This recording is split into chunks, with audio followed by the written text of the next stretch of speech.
Aí nós temos a descendência de Isaac.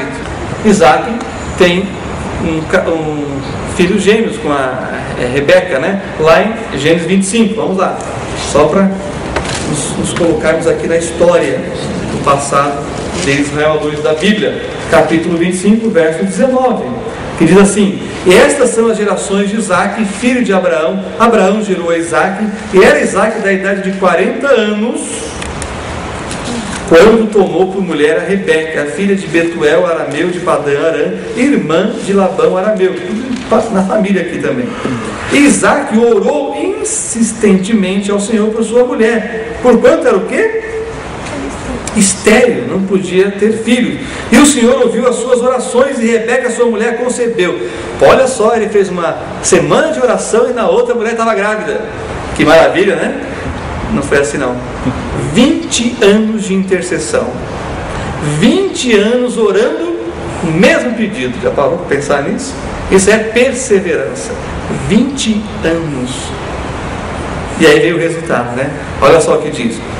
Olha aí, vamos lá, versos 22 e 23. E os filhos lutavam dentro dela. Então disse: se é assim, por que sou eu assim? E foi perguntar ao Senhor. Ela estava pensando: já que eu sou tão abençoado, por que quando acontece uma gravidez diferente para mim? Que ela não sabia, que eram gêmeos. E os gêmeos estão brigando lá dentro. E depois que saiu, continuaram brigando. E continuam até hoje. Pois é, olha só o que ela foi fazer: perguntar para o Senhor, né? Se fosse nos nossos dias, o ultrassom resolve, pronto, acabou. Mas aqui não, ela quer saber. Então por que eles perguntam? A Deus. Canal aberto aí com o Eterno. E o Senhor lhe disse, verso 23: 2 nações há no teu ventre, e 2 povos se dividirão das tuas entranhas, e um povo será mais forte, o Esaú aí, a princípio, do que o outro povo, e o maior servirá ao menor. O Jacó, que é o menor, vai dominar sobre o irmão dele em determinado momento da história. Versos 24 e 25. E cumprindo-se os seus dias para dar à luz, eis gêmeos no seu ventre. E saiu o primeiro ruivo de todo, com um vestido de pelo, todo aveludadinho, né? Você sabia que os ruivos até hoje fazem parte da tropa de elite do exército israelense? Os ruivos são os mais corajosos em Israel.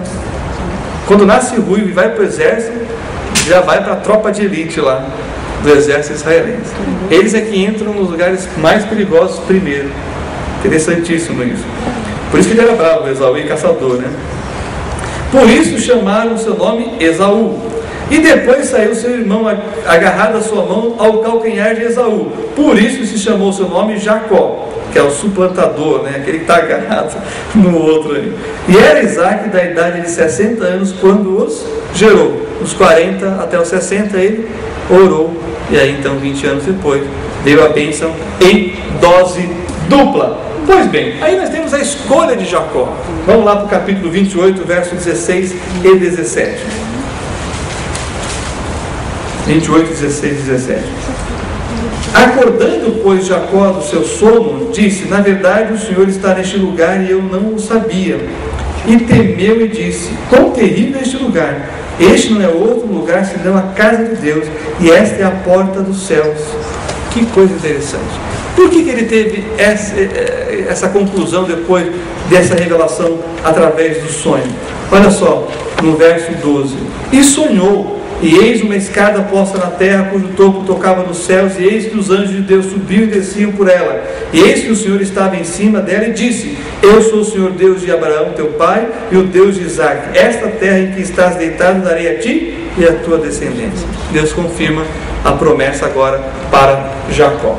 Pois bem, Jacó teve 12 filhos. Nós temos a lista completa do nome e a profecia, né, como profeta Jacó. Então proferiu uma profecia para cada um dos filhos. E quando você acompanha no desenrolar da história de Israel, os descendentes desses filhos vão sim assumindo aquelas características da profecia, porque a profecia é uma declaração daquilo que Deus está vendo de antemão e está revelando o que vai acontecer, porque Ele viu lá na frente. e está dizendo o que vai acontecer agora, o que vai acontecer lá na frente, tá certo? E aí então nós temos a história dos filhos de Israel, que os 12 filhos de Jacó se tornam o quê? As 12 tribos de Israel. Mas agora o nome de Jacó é mudado. Por quê? Porque ele luta com Deus e prevalece. E Deus então muda o nome dele de Jacó para Israel. Acompanhe comigo então o capítulo 32 aí,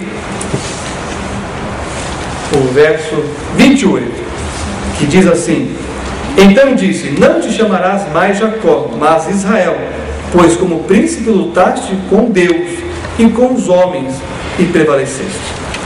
Só que esse aqui é o anjo do Senhor que Jacó encontrou no caminho voltando para a terra prometida, que ele vai passar e vai encontrar com o seu irmão. O que ele faz? Ele primeiro manda presentes para o irmão, porque a Bíblia diz que o presente cega os olhos, aplaca o furor, né? Aí ele coloca o gado na frente, os servos, depois as concubinas e os filhos, depois a Lia e os filhos, depois a Raquel e os filhos. E o que ele faz? Vai orar. Uma hora dessa, o que você faz? Vai orar. Não tem outra solução. Quem sabe se ele não aplacar com o presente, ele vai ter misericórdia dos animais, depois dos servos, e quando vê que é a família, ele já cansa de fazer o mal, né? O Esaú, porque ele disse que iria vingar a morte, a primogenitura que ele havia barganhado e a bênção que Jacó havia recebido, né? Então agora ele vai se vingar. Só que então Jacó tem a estratégia dele, mas ainda assim ele vai orar. E a oração foi realmente uma grande ação, uma grande luta. Quantos aqui já lutaram em oração? Lutar em oração é isso. É você estar com a mente ligada em Deus, mas batalhando aqui aquilo que compete a você. E ele fez isso. E saiu com a bênção de Deus. Não há derramamento de sangue, há choro, derramamento de lágrimas dos irmãos, né? Porém, você sabe que a interpretação é o anjo do Senhor, ou seja, uma teofania, uma manifestação da pré-encarnação de Cristo, de Jesus, vindo a este mundo antes de tomar forma humana, vindo numa forma corpórea, assim, angelical, para abençoar Jacó. E Oséias, o profeta, vai dizer isso. Alguém abra comigo então Oséias capítulo 12, versos 2 a 5. Vamos até lá. Profeta Oséias. Daniel, Oséias, capítulo 12, a partir do verso 2 diz assim: O Senhor também com Judá tem contenda e castigará Jacó segundo os seus caminhos, segundo as suas obras o recompensará. No ventre pegou do calcanhar de seu irmão e na sua força lutou com quem? Com Deus. Em que momento ele está se reportando? Olha só, lutou com o anjo e prevaleceu, chorou e suplicou em Betel, o achou e ali falou conosco. Sim, o Senhor, o Deus dos exércitos, o Senhor é o seu memorial. Então o profeta interpreta aquela situação do passado, dizendo: esse anjo aí é o Senhor. Continuando, os 12 filhos se tornam as 12 tribos de Israel. E tem